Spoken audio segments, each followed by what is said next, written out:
A Palestinian man in front of a food truck. It prompts the question of why individuals struggle for every second for a handful of rice, a drop of water, or medicine. Living in Gaza today is a monumental struggle. A common question echoes globally, often ponder it while watching the news.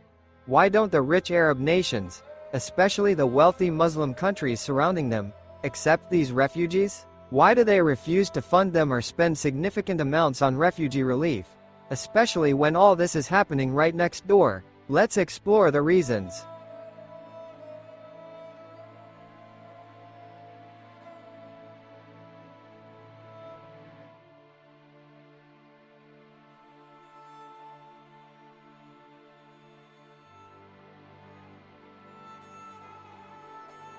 First, let's look at what Arab nations are currently doing amidst this suffering. Fellow Arabs, people of the same ethnicity, are dying. So, what are these Arab and Muslim nations doing now? Let's take a quick look before discussing why they might not be helping.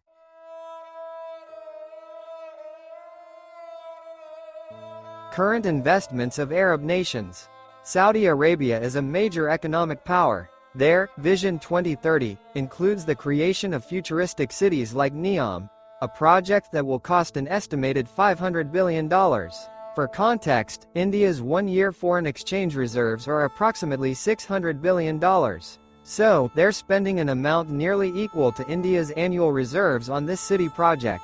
Not even a small portion of this is being directly spent on Palestine. The United Arab Emirates, UAE, is known for its modern development. From constructing the Burj Khalifa and hosting World Expos to investing in hundreds of millions of projects, they've even planned to send a probe to Mars. Yet, they haven't come forward to provide basic aid to Palestinians. Qatar, currently hosting the World Cup, is involved in mediation efforts. However, they are spending over $220 billion on their own infrastructure for this event in their small country. Qatar hasn't made any significant effort or given any recognition to this immense human tragedy. In Kuwait, they are investing heavily in infrastructure, healthcare, and other projects through their Kuwait Vision 2035. Despite these massive investments, they haven't allocated even $2 or $3 billion to the people of Gaza for food or other necessities. This highlights what Arab nations are currently prioritizing. Now, let's delve into the political reasons why they might not be assisting. My name is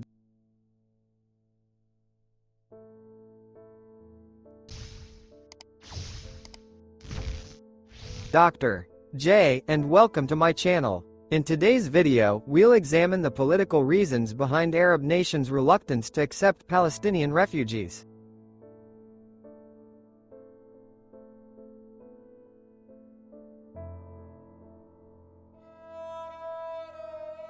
Main countries and their reasons.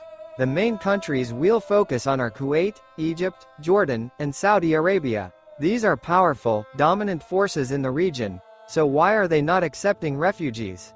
Egypt. Egypt's stance can be understood through three main points: fear of another Nakba, security concerns, and the Rafah Wall.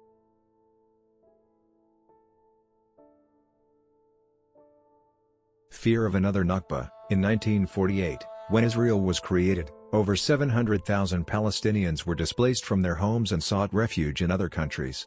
This event is known as the Nakba, or catastrophe. Egypt fears that if they accept these refugees, it could lead to another Nakba, effectively ending Palestinian self-rule and their claim to their land. Egyptian President Abdel Fattah el-Sisi has explicitly stated that they will not allow another Nakba.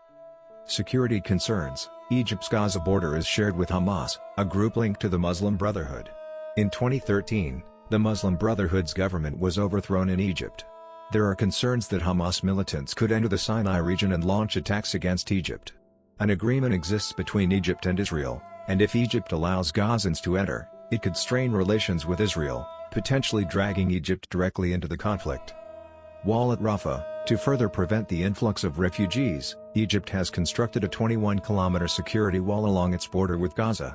This is to prevent weapons from reaching Gazans and to stop Hamas members from entering Egypt, which could destabilize their political situation or harm their own people. Egypt is concerned that allowing Gazans in could damage its relationship with Israel. Kuwait. Kuwait was once a strong supporter of Palestinians. In 1964, Yasser Arafat founded the Fatah movement, a jihadi organization that, with the Muslim Brotherhood, opposed Israel, in Kuwait. However, between 1990 and 1992, Kuwait expelled 350,000 Palestinians without any prior notice. There are three main reasons for this. Support for Saddam Hussein. In 1990, Iraqi President Saddam Hussein invaded Kuwait. The PLO, Palestinian Liberation Organization, supported Saddam Hussein, which angered the Kuwaiti people. They felt betrayed by the refugees they had sheltered, who were now supporting an aggressor against their nation. After the war ended, Kuwait decided to expel all Palestinians. Economic and political impact. A large portion of Palestinians in Kuwait were working there. Their expulsion was also aimed at protecting Kuwait's internal political stability and preventing the PLO's influence from destabilizing the Kuwaiti government or causing unrest. Kuwait sought to maintain stability by keeping the Palestinian population to a minimum. Even Palestinians who had obtained Jordanian citizenship were expelled.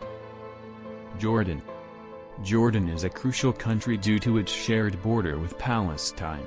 The current king of Jordan is a descendant of the Prophet Muhammad.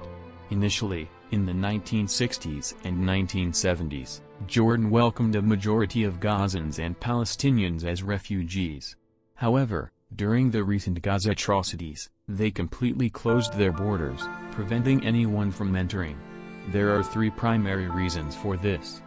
Assassination of Prime Minister. In 1971, the Palestinian Liberation Front, PLF, assassinated Jordanian Prime Minister Wasfi al-Tal in Cairo. This deeply impacted Jordan. Attempted assassination of the king. In 1970, the PLO launched a rebellion against the Jordanian king, an event known as Black September. The PLO established armed training camps in Jordan and made 2 attempts to assassinate the king, who fortunately survived both times. Following these attempts, the king immediately ordered the PLO to leave and completely sealed the borders. Political stability. Jordan already hosts a large number of refugees. The PLO's actions, including attempts to assassinate government officials, threatened Jordan's internal stability and economy. Therefore, for political stability, Jordan decided not to accept any more Palestinians or Gazans. Other Arab nations. Lebanon. In the 1970s, many Palestinians who fled Jordan went to Lebanon. However, Lebanon experienced a civil war from 1975 to 1990, during which Palestinian refugee camps were attacked by Israeli and local forces. The Sabra and Shatila massacres in 1982 were particularly brutal.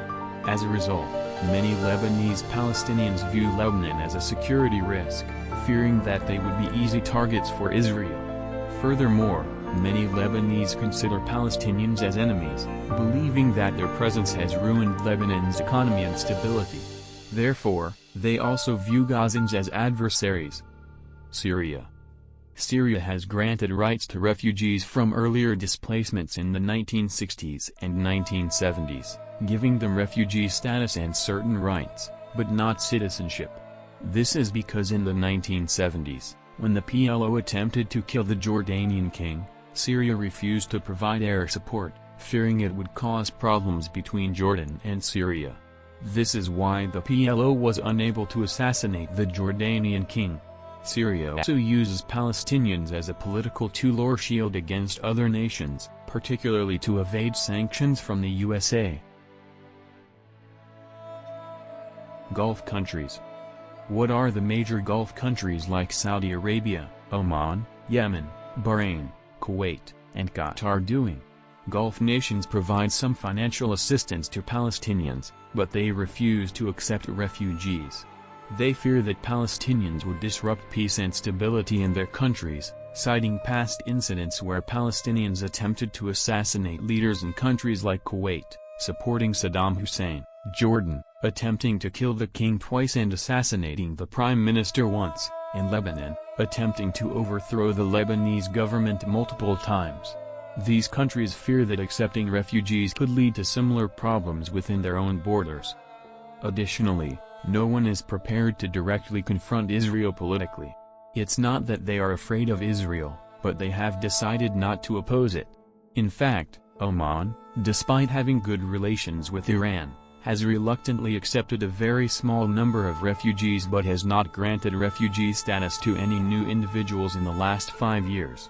The reason is that doing so could affect their technology transfer agreements with Israel. Conclusion: the Palestinian refugee crisis is largely influenced by the political and security decisions of Arab nations.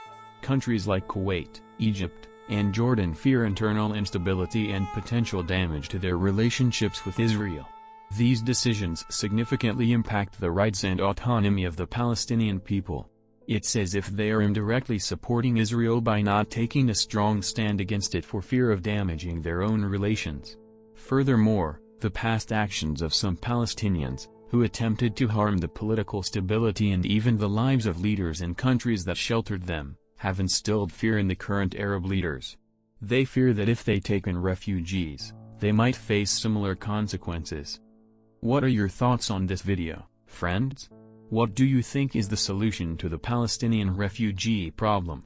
Please share your comments, like the video, and subscribe to the channel. Thank you. I'm Dr. Jai. Thank you.